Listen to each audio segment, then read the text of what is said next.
ပုပ္ပေစကံအရင်ခံကြံတိုင်းအောင်စမြဲတဲ့လူတယောက်ကောင်းမှုတွေအများကြီးပြုခဲ့ဘူးတယ်ဆိုလို့ရှိရင်ဒီဘဝမှာသူကြံစီသမျှဟာအကုန်လုံးပြီးစည်းတယ်အောင်မြင်တယ်ဟုတ်လားဒါနကောင်းမှုသီလကောင်းမှုတမာတိပညာဘာဝနာကောင်းမှုစုံအောင်အထွတ်အထိပ်ရောက်အောင်ပြုခဲ့မယ်ဆိုလို့ရှိရင်ဒီဘဝမှာသူကြံစီတာတွေအကုန်လုံးဟာအောင်မြင်နိုင်တယ်ရှေးကောင်းမှုရဲ့စွမ်းရည်တတိနဲ့ကိုပဲ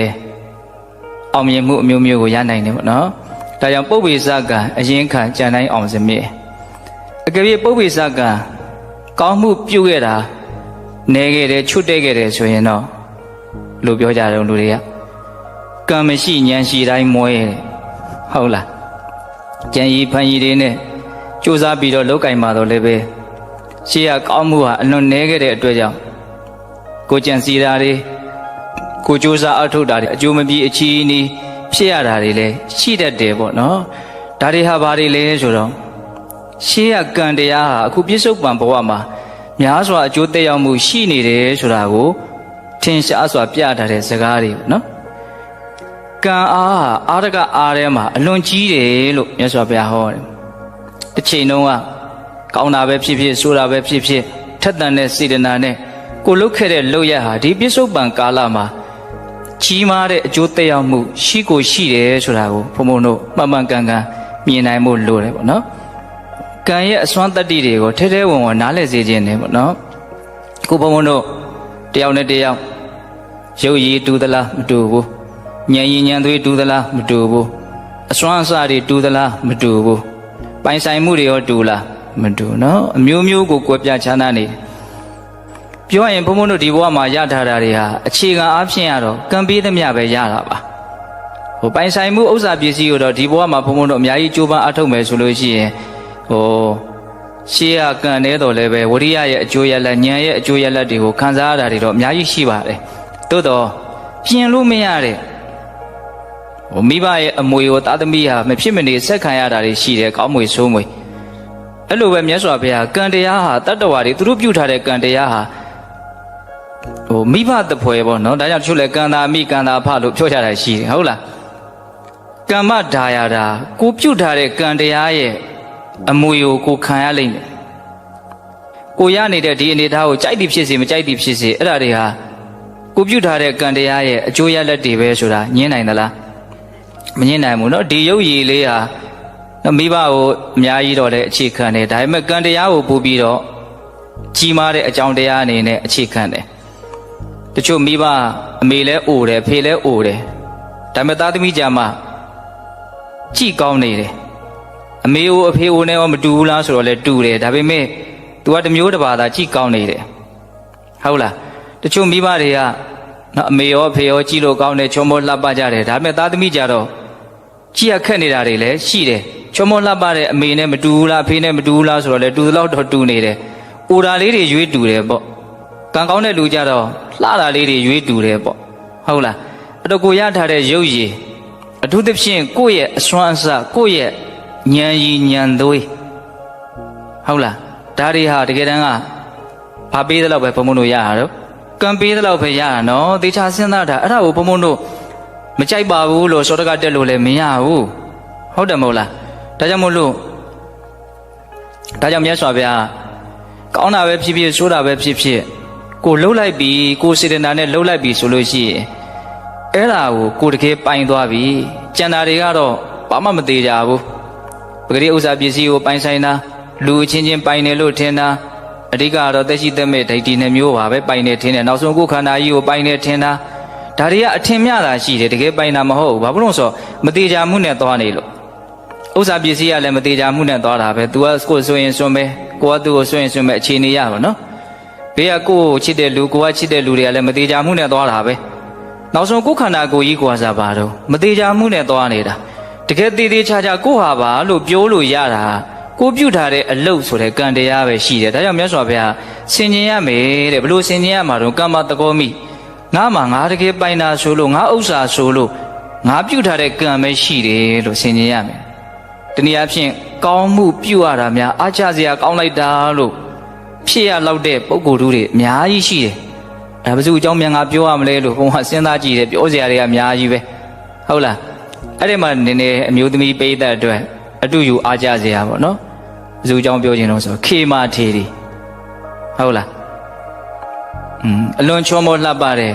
မဒရစ်အတိုင်းနဲ့လူဖြစ်တာကောဆိုအဲ့ဒီမှာသွားဖြစ်တယ်ဘုရင်သမီးသွားဖြစ်တယ်ဟောအရွယ်ရောက်တဲ့အခါကျတော့ဗိမိတာရမင်းကြီးကနောက်ကောက်ယူလို့မိဖုရားဖြစ်တယ်ရုပ်ရည်အနေနဲ့လည်းသူ့လောက်လှတာမရှိဘူးလို့တောင်သူထင်ရလောက်အောင်သူ့ရဲ့ရုပ်ရည်ဟာပြည့်စုံတယ်လောကီအနေနဲ့တော့ဒါအကုန်ကိုပြည့်စုံနေတယ်လို့ပြောလို့ရတယ်အဲ့မှာဘုံဘုံအံ့ဩတာသူ့ရဲ့ကောင်းမှုကအလွန်အားကြီးပါလားဆိုတာကိုဘယ်နေရာမှာသွားတွေ့မိတုံးဆိုတော့ဒီရုပ်ရည်တွေလှတာမိဖုရားဖြစ်တာလောက်ကိုစိတ်ထဲကသိမအံ့ဩဘူးပေါ့နော်အဲ့သူအကျွတ်တရားရဖို့အတိရူးဉာဏ်တို့ကိုရဖို့အတွက်ပဲသူ့ရဲ့ဘုံကဘလောက်ကြီးတုံးဆိုတော့သူကမြတ်စွာဘုရားဒီကိုသူကသွားကျင်တာမဟုတ်ဘူ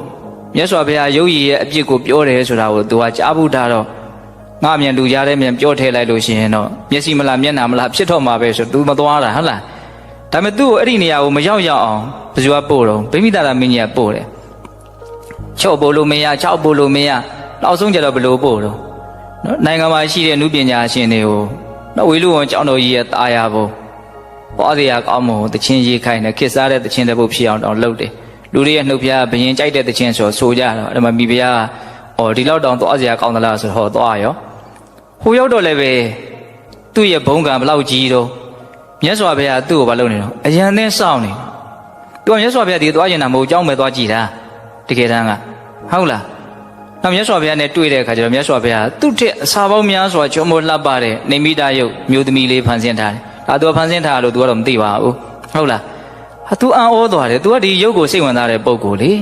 ေဟုတ်လားအဲ့ဒါနဲ့မြတ်စွာဘုရားသူ့ကိုနော်ပြောရလို့ရှိရင်တကူပြပြီးတော့ကိုဘာလို့ရတော့ချစ်ချွတ်တာသူ့ကိုအတိရူးဉာဏ်လူရဖို့အတွက်မြတ်စွာဘုရားအပင်ပန်းခံပြီးတော့ကိုဘောက်တောင်လှုပ်ပေးတာဘင်းကြီးကလည်းလှုပ်ပေးတာအဲ့ဒါလေးကိုဘုံဘုံကကြည့်တာပေါ့ဟုတ်လားနောက်တော့ဒီနေမိတာယုတ်ကတပြေးပြေးနဲ့ကြည်ရင်းနဲ့အိုးပြီးတော့နောက်ဆုံးနာပြီးတော့မရှုမလားပြည့်စည်သွားတယ်ဟာတော်တော်ကိုစိတ်ပြည့်စရာကောင်းတဲ့အနေအထားကိုမြင်ရတော့အဲ့ဒီမှာရုပ်ရဲ့တဘာဝကိုမြတ်စွာဘုရားစကားတစ်ခွန်းမှမပြောပါပဲနဲ့သူကဖြစ်သွားတော့သဘောပေါက်သွားတယ်အဲ့ဒီအချိန်မှာပဲမြတ်စွာဘုရားတရားဟောလိုက်တယ်အဲ့ဒါလွယ်ကူကူပဲအတိတူးဉာဏ်တို့ကိုရတယ်ဟုတ်လားနောက်တော့ဗိမိတာရမင်းကြီးဒီခွန်တောင်းပြီးတော့ယဟန်ပြုတော့ယဟန်မှဖြစ်တဲ့အခါကျတော့ယဟန်တာဖြစ်သွားတယ်တော့သူ့ရဲ့ဖြစ်စဉ်ကိုကြည့်မယ်ဆိုရင်သူ့ရဲ့ဘုံကံသူ့ရဲ့ပြုခဲ့မှုတဲ့ပါရမီကောင်းမှုကိုမှန်းလို့မရဘူးလားရဟုတ်လားနော်မိဖုရားဖြစ်တာလောက်ရုပ်ရည်လှတာလောက်ကိုဘုံဘုံကမအံ့ဩပါဘူးပြောခဲ့ပြီနော်သူတရားထူးရဖို့အသိဉာဏ်ရဖို့အတွက်ဘုရင်ကလည်းလှုပ်ပေးရတယ်နောက်ဆုံးမြတ်စွာဘုရားအတော်မှာနော်ဤမျိုးစုံနဲ့အပင်ပန်းခံပြီးတော့သူ့ကိုနော်ဘာလုပ်ပေးရတော့နော်တရားဟောပေးရတယ်စဉ်းစားတရားမကောင်းဘူးလားကောင်းတယ်နော်ဒါဘုံဘုံဒီနေ့ပုပ္ပေသကတပုံညတာအကြောင်းကိုပြောဘယ်သူအကြောင်းပြောခြင်းစိတ်ပေါက်တုံးဆိုတော့ကိုလည်းသိပြီးတော့မပြောဘူးသေးတဲ့နော်ဇောတိကတထေကြီးအကြောင်းပြောခြင်းတယ်အဲ့ဒီဇောတိကတထေကြီးကပြီးတော့သူကယဟန်ပြုပြီးတော့ယဟန်နာဖြစ်သွားတာသူ့အကြောင်းကိုဖတ်ကြည့်တာမယုံစရာကောင်းလောက်အောင်ကိုပဲကြီးကျယ်ခမ်းနားတယ်ပေါ့နော်သူကဗိမိတာရမင်းကြီးရဲ့တိုင်းပြည်မှာဖြစ်တာပဲတထေကဒါဒီဘယင်နဲ့သူကအများကြီးတာနေတယ်သူနေဖို့နေရာတွေကိုနတ်တွေကဖန်ဆင်းပေးတယ်လို့ဆိုတယ်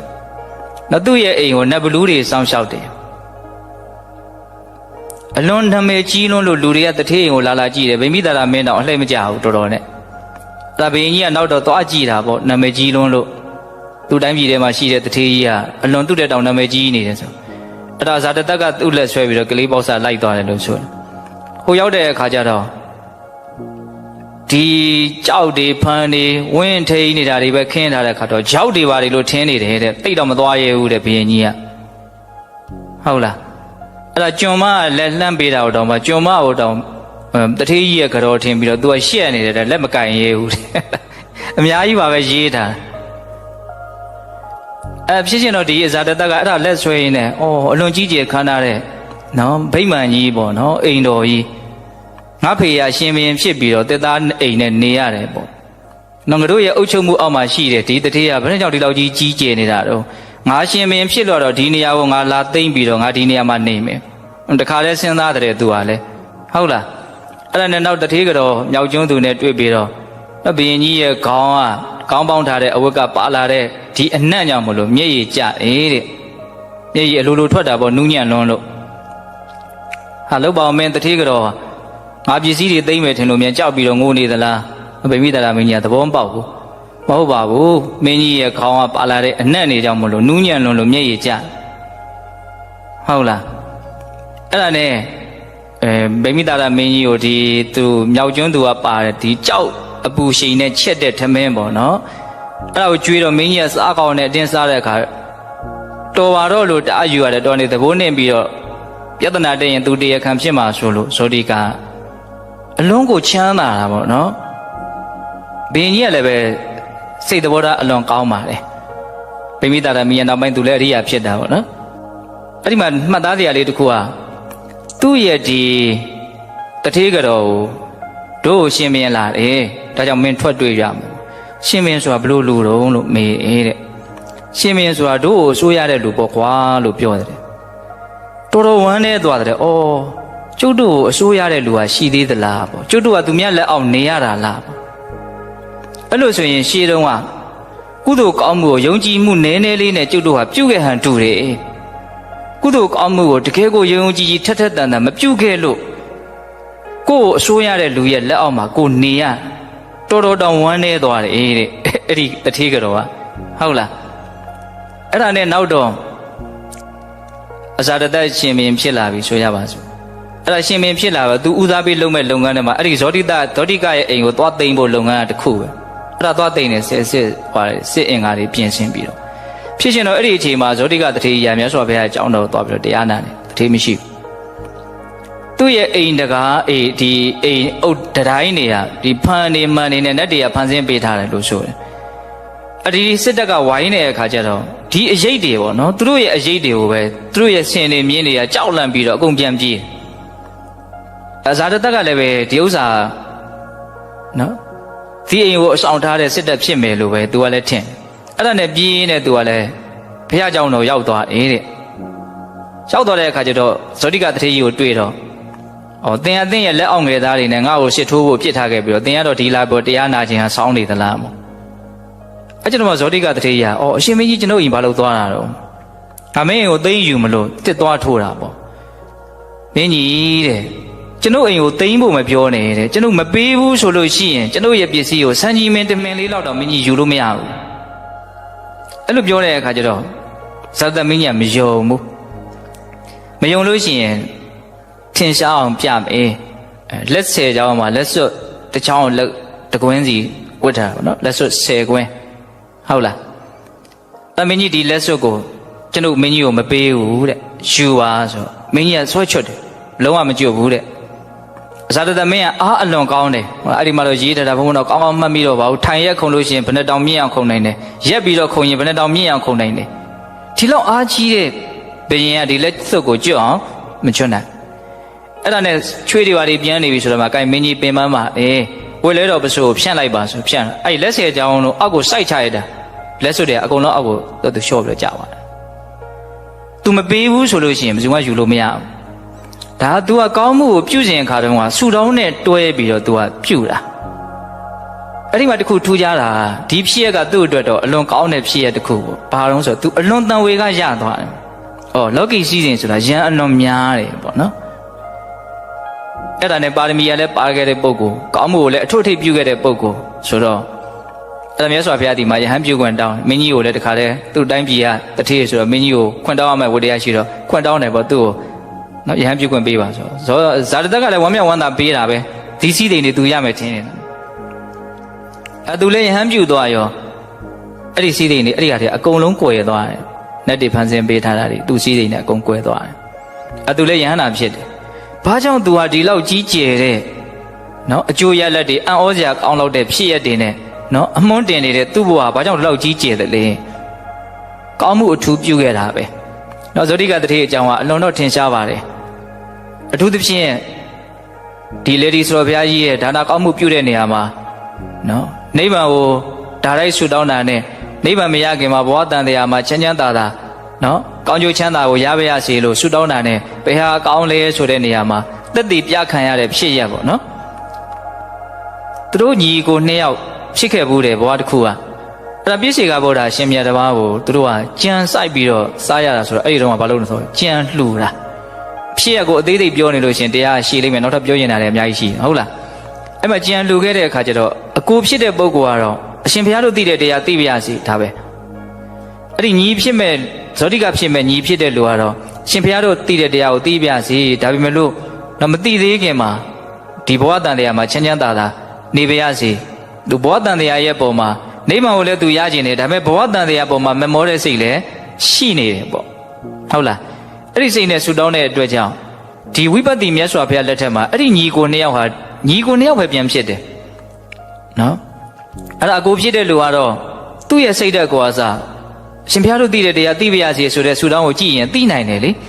အဲ့ဒါနဲ့ဝိပဿနာမြတ်စွာဘုရားဒီမှာယဟန်ပြုတ်ပြီးတော့ယဟန္တာဖြစ်သွားတယ်အဲ့ဒါညီကတော့ဒီမှာမပြုတ်နိုင်ဘူးဒီစည်းစိမ်နေတဲ့မှာပဲနေတယ်အပရာဇိတတဲ့သူ့နာမည်က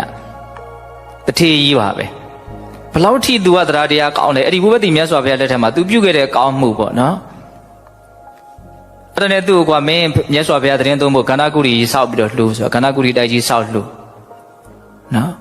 ်အဲ့ဒါနဲ့တရားနာလာစေခြင်းလို့ဆိုပြီးတော့ကြောင်းမှာသူကယတနာပစ္စည်းတွေကျဲထားတယ်တရားလာနာတဲ့လူတွေဟ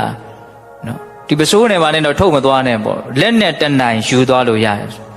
်သူစေတနာဘလို့စဉ်းစားလဲဆိုတော့လူတိုင်းတရားရှိတာမဟုတ်ဘူးပေါ့နော်တရားနာခြင်းလို့လာနာတဲ့လူရှိတယ်လို့ဒီဥစ္စာပစ္စည်းကိုလိုချင်တဲ့စိတ်နဲ့လာတဲ့လူရှိမှာပဲလာပါစေလာတော့ဥစ္စာပစ္စည်းလိုချင်လို့လာတာပဲဒါပေမဲ့ဒီကြတရားနာလို့ရှင်သူတို့အတိအမြင်ပြောင်းသွားနိုင်တယ်တယောက်ပဲပြောင်းနှစ်ယောက်ပဲပြောင်းဥစ္စာပစ္စည်းဆိုတာဒီလောက်ကြီးတန်ဖိုးရှိတာမဟုတ်ဘူးသူတို့အတိညာရဖို့ကအရေးကြီးတယ်ဆိုတဲ့စိတ်ထား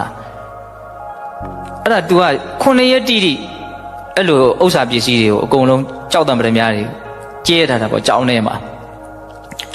တခုကတော့ तू တော်တော်မြတ်နိုးတယ်တဲ့မြတ်စွာဘုရားရဲ့အယောင်တော်နဲ့ပေါင်းပြီးတော့နော်အလွန်တင့်တယ်တဲ့အယောင်ဖြစ်အောင်ဆိုပြီးတော့နော်တခွားသီးတေးသေးလောက်ရှိတယ်ဗရမများပေါ့အဲ့ဒါမြတ်စွာဘုရားရဲ့ပလင်ချီရင်းမှာပဲပူဇော်ထားတာ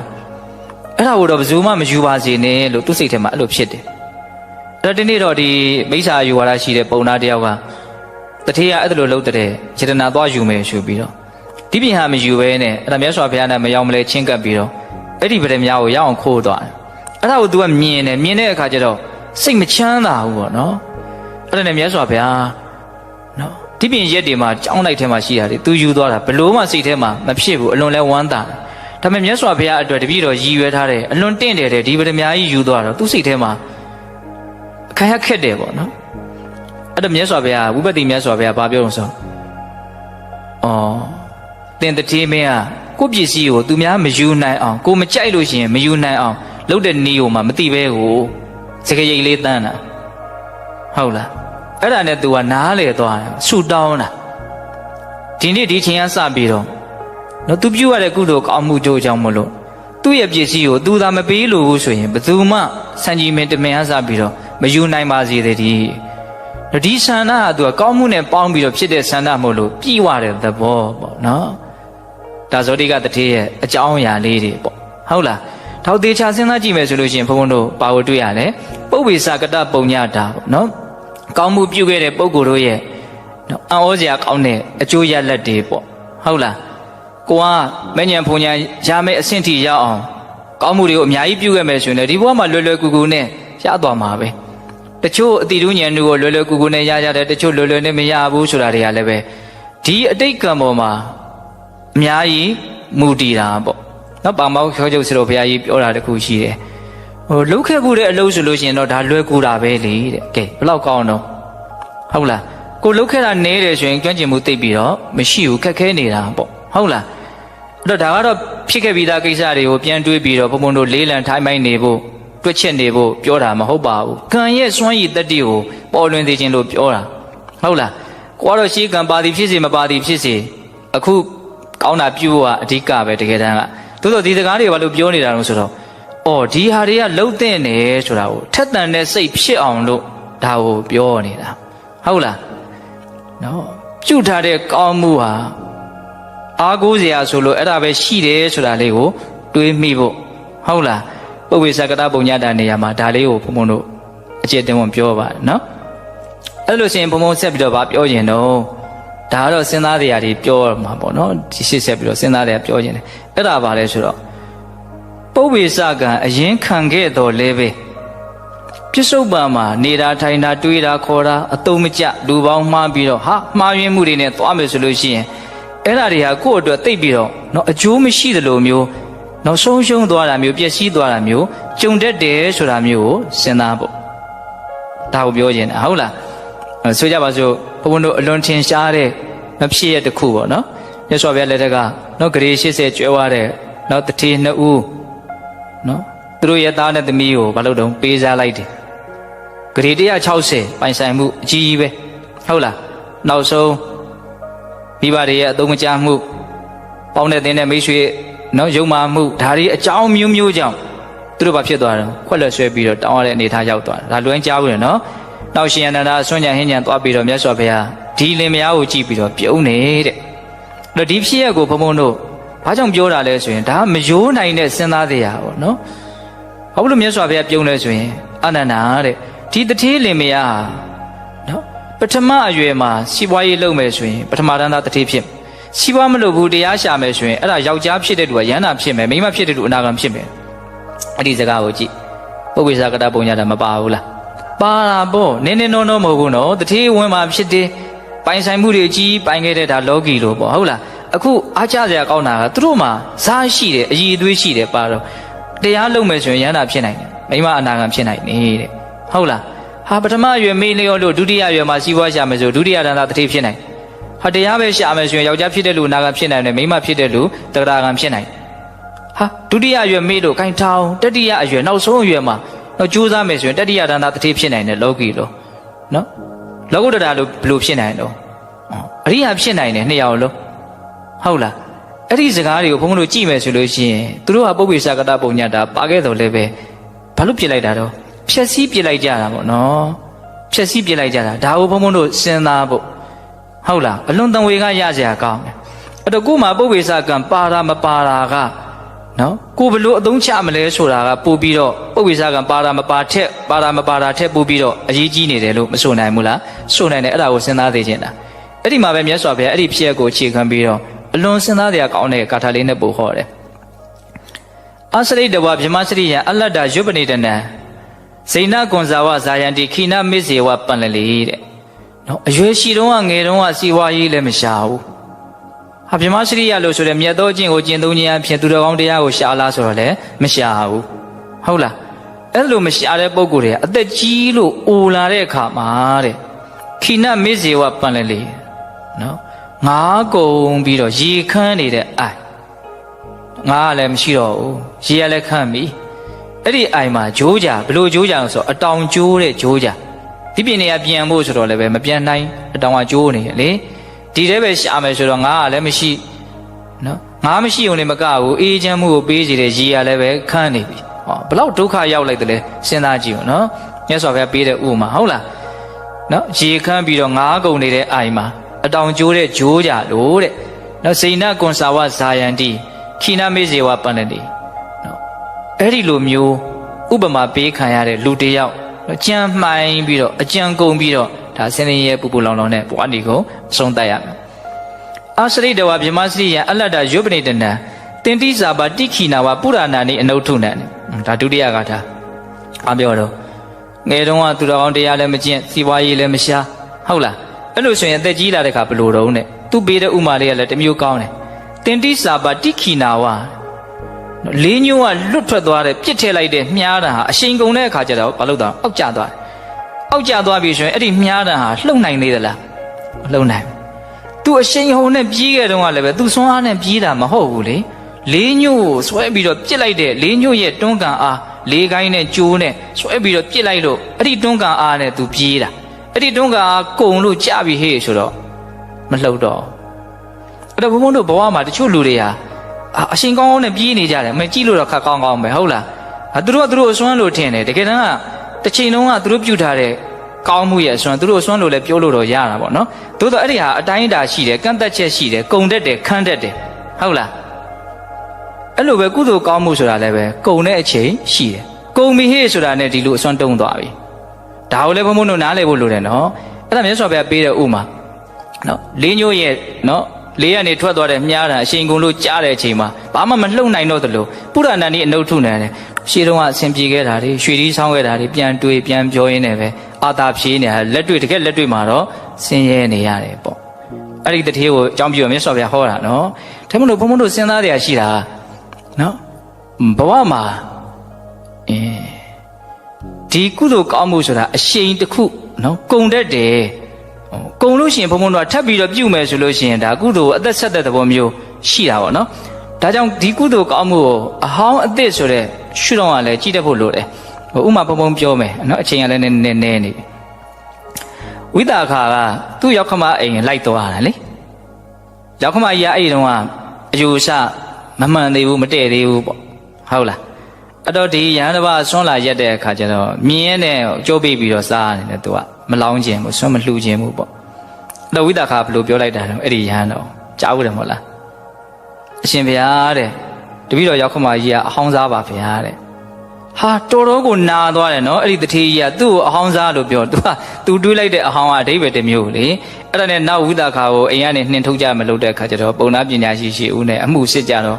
့သူဆိုလိုတဲ့အဟောင်းဆိုတာကအဲ့ဒီမစင်ကိုဆိုလိုတာမဟုတ်ဘူးနောက်ရှေးတုန်းကပြုခဲ့တဲ့ကုသိုလ်ဟိုပဲရည်ရွယ်ပြီးတော့အဟောင်းစားလို့ပြောနောက်ထပ်အစ်စ်မလုပ်ဘူးပေါ့အဲ့ဒါမြတ်စွာဘုရားလည်းဒီအဟောင်းအစ်စ်ဆိုတဲ့စကားလုံးကိုသုံးတယ်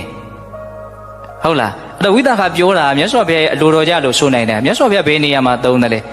ဘုန်းဘုန်းတို့အလွန်ထင်ရှားတဲ့ဖြစ်ရတစ်ခုရှိတယ်တက္ကရာဝကတန်ရုပ်ပါဠိတော်ထဲမှာမှတ်တမ်းတင်ထားတယ်အပုဒ္ဒကသစ္ထိဝိထုဆိုတော့သူဝိထုနှစ်ပုဒ်ရှိတယ်အဲ့ဒီမှာဒုတိယဝိထုမှာပြောတာလို့ဆိုတော့သာသမီမထုံကားတဲ့နော်အလွန်ချမ်းသာတဲ့တထေးပေါ့အလွန်ကိုချမ်းသာတယ်ဒါပေမဲ့လို့သူကတိရတိပဲစောင်းတယ်ယထာကိုပဲစီးတယ်ဇကွဲထမင်းနဲ့ပုံရင်ဟင်းကိုပဲစားတယ်ဖြင်ချမ်းကိုပဲချမ်းမေးဆိုတာပဲဝတ်တယ်ကောင်းတာတွေသုံးဆောင်ဖို့ခံစားဖို့လုံးဝစိတ်မပါဘူးအကုန်လုံးကသူပြုခဲ့တဲ့ကံအတိုင်းဖြစ်တာအဲ့ဒါသေပြီဆိုတော့ဒီပစ္စည်းတွေအကုန်လုံးကိုဘယင်ကလှဲနဲ့တိုက်တာ9ရက်တောင်တိုက်ရတယ်လို့ဆိုတယ်အဲ့ဒါကောသလမင်းကြီးကအဲ့ဒီပစ္စည်းတွေတိုက်ပြီးတော့မြတ်စွာဘုရားဒီရောက်တော့မြတ်စွာဘုရားဘယ်အလာတော့ဒီလိုပဲပစ္စည်းတွေပြီးတော့တိုက်ပြီးတော့ပြန်လာအလွန်အော်စရာကောင်းတဲ့လူတွေဗျာဒီလောက်ပေါ်ရဲ့အတန်းနဲ့ကောင်းကောင်းလည်းမစားဘူးကောင်းကောင်းလည်းမသုံးဘူးမှလည်းမပေးဘူးအဲ့ဒါတွေအကုန်လုံးတပည့်တော်တို့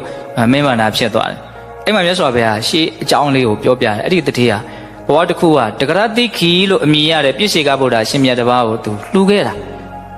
လှူတာကသူကလမ်းသွားရင်းနဲ့တွေ့လို့အဲ့ဒါနဲ့အခိုင်းအရှည်ကိုပြောလိုက်တာပေါ့နော်ဒီရှင်မြတ်ရဲ့တပိတ်ထဲကိုကောင်းပေးဆိုတဲ့စွန့်နေဟင်းနေလှူပါလို့ခိုင်း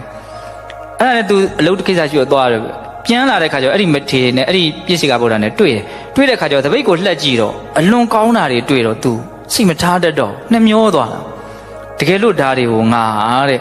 ငါရဲ့အခိုင်းအစီတွေကိုသာကျွေးလိုက်မယ်ဆိုရင်အဲ့ဒီလူတွေကငါအတွက်အသက်ဆွန့်ပြီးတော့တောင်မှအလုပ်လုပ်ကြမှာဒီလောက်ကောင်းတာတွေကိုသူတို့ကျွေးလိုက်အခုငါရှုံးသွားပြီတဲ့အဲ့လိုကြီးတွေးရနော်ပေးတော့လည်းသ